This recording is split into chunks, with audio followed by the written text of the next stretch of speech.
Good afternoon, evening, everybody. Welcome to the Week 5 recap, Week 6 preview for Wiffle, Warrenton's finest fantasy football league. I am your commissioner. I am your host, Jeff, and I am a basement dweller, which makes sense because I'm doing this in my basement. So let's talk about how Week 5 went for everybody. It was a pretty interesting week. We had not a lot of close games. I think going into the final game on Monday night, maybe there was one or two games that were still up for grabs, but for the most part, this was a pretty blasé week. There were a couple things of note, a couple blowouts, a couple trash talks that didn't quite pan out well. Greg, we'll get to that later, and a couple just bad performances, underperformances. So we're starting off. We got the Dallas Jeff Boys. We're taking on Dan Pon, the Science Mon. Jeff Boys had started out 2-0. Dan Pon had started out 0-2. When they met, I'm one of these people. When their teams met, we were both 2-2. And I lost. I was projected to do fairly well, and my projections did not take place. It's always disheartening when you have a player who has the same amount of points at the end of the game as when they did in the first half. And you thought, ooh, I could have been a genius for starting Jackson Dart. 16 points at halftime? Heck yeah. And then he finishes with 15.58 because he threw 2 interceptions and did no more touchdowns in the second half. And then on the flip side, you have someone like Justin Fields for Dan, who had, I think, maybe 6 points by halftime. And then finishes with 25.92 because the Cowboys had such a big lead, they didn't care anymore. And he just, put up a ton of garbage points. So, what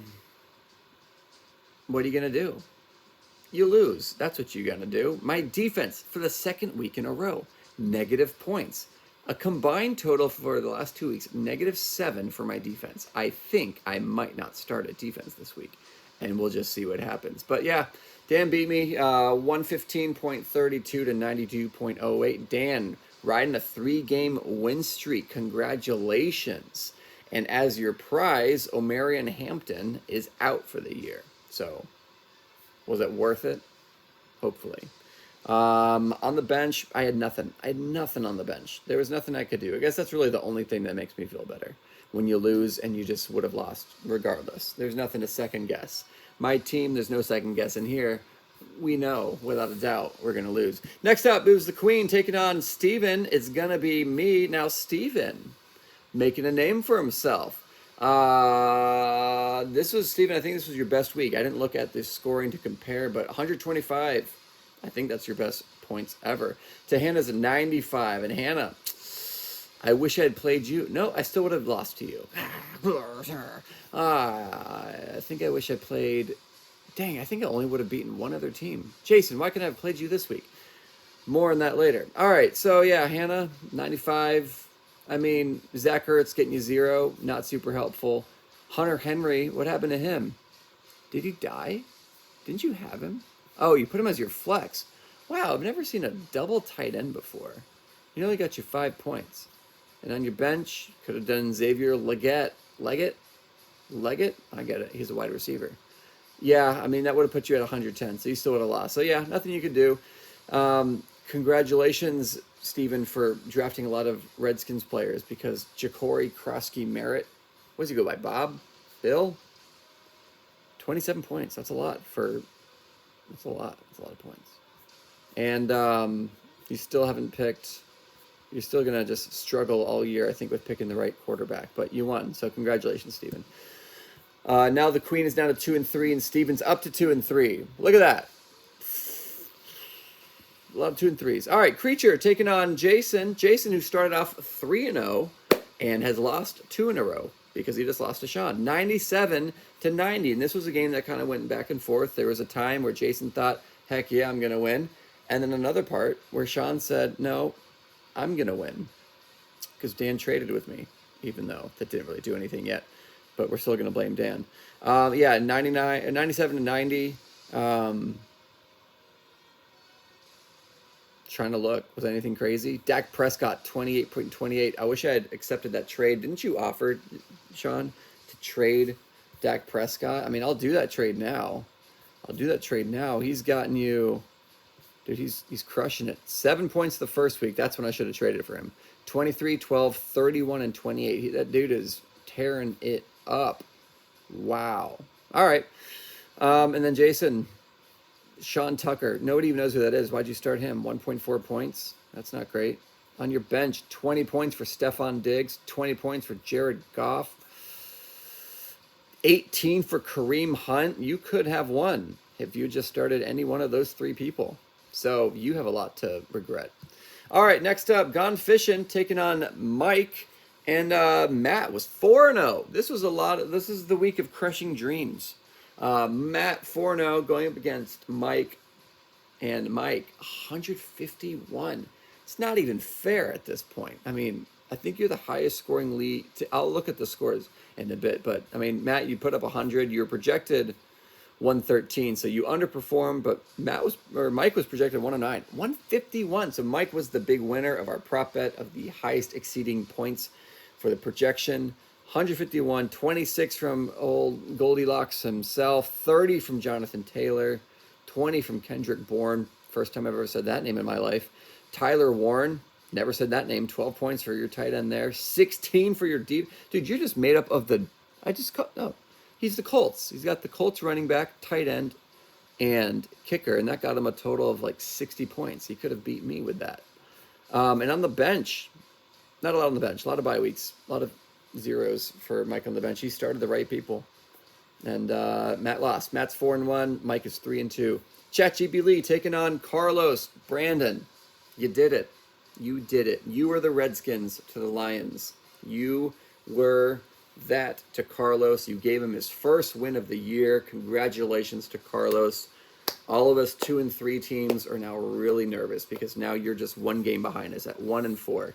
105 for Carlos to Brandon's 98.82. I mean, Brandon, you got 27 from Mahomes, 23 from McCaffrey. What more could you ask for? Well, more than -4 from your defense. You sound like me right now. On your bench, you had Rashad. How do you pronounce a CH in the middle of the name like that? I feel like it should be Rashad, but it's spelled like Rachad. 2 A's, too. What's this guy doing? He's doing nothing because he's on your bench. You got you 21 points. But if you started him, and if you started a defense that didn't drag you down, dude, oh yeah. If you just started a defense that got you like 5 points, you win. But you didn't have another defense on your bench. So Ravens defense, it's not 2,000. There's no Ray Lewis. They're not going to save you. Congrats. 28 points for Jamar Chase. I wonder how he's going to do now with Joe Oldboy Flacco throwing to him next week. That's wild.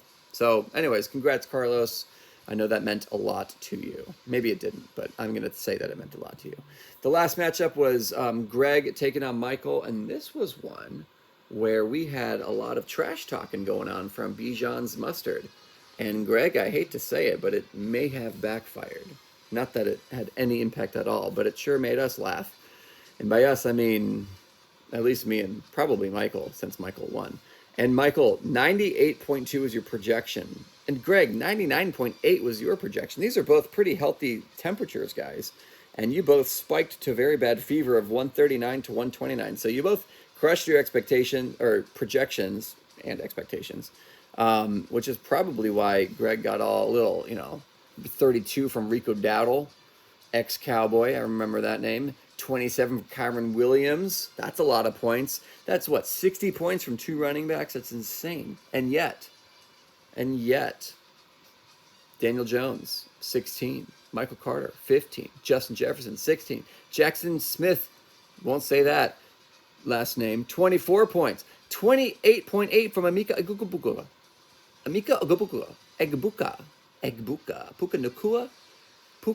Puka Nakua and Ega Agabuka. That should be a fantasy team name. Anyways, congrats to Michael. You missed out on the prop bet by, I think, 1.5 points. So that was very close. All right, that is our Week 5 recap. Our Week 6 projections. Bijan's mustard. Oh, I just talked a lot of smack, and now I'm probably going to eat all those words. Right now, 2, 2, and 3 teams. Greg versus Jeff. Projection. Oh, nuts. I'm projected to lose 120 to 113. Oh, man. Maybe I should start. Oh, dang. Do I start Brock Purdy? The dude's injured every other week. I don't think I can trust him. Who knows? Can't trust the Giants, that's for sure. Ugh. All right, next up, Matt taking on the Queen. 4-1 Matt taking on 2-3 Queen. Projection, Matt 97 to Hannah's 108. Perhaps he hasn't updated his lineup yet. Brandon taking on Sean. 2-3 Brandon, 3-2 Sean. Right now, projection Brandon 118 to Sean's 103. 3-2 Michael taking on 3-2 Dan. 112 for Michael, 103 for Dan, and then chasing Allen, 1-4, taking on 3-2, slightly above average. 102.8 for Carlos to 102.3 for Jason. Ooh, close one. And then the final matchup, Mike versus Steven. Right now projected Mike, 98.4 to Steven's 105.2. I think a lot of us have bye weeks that are hitting us and no one's updated their rosters. Or everyone has, and this is just going to be a potentially low-scoring week. But no, it won't be because ESPN doesn't know what the heck they're talking about. All right, that's our matchups. That's our recap. The prop bet for this week, everybody, is called the Tim Tebow Award or the Nail Biter or by the skin of your teeth, anything that you want to call it. It's the $10 goes to the team that wins their game by the smallest margin over their opponent. All right? So we're looking for some real nail biters this week. No blowouts. Or if it's all blowouts, be the team that didn't blow out your opponent, the most, the least. Either way, one more time, let me say it again. By the grace of God, your team won, and you will win. Smallest margin of victory.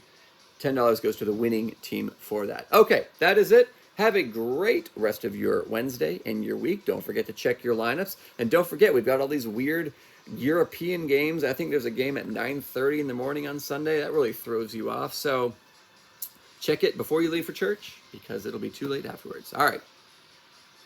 Farewell.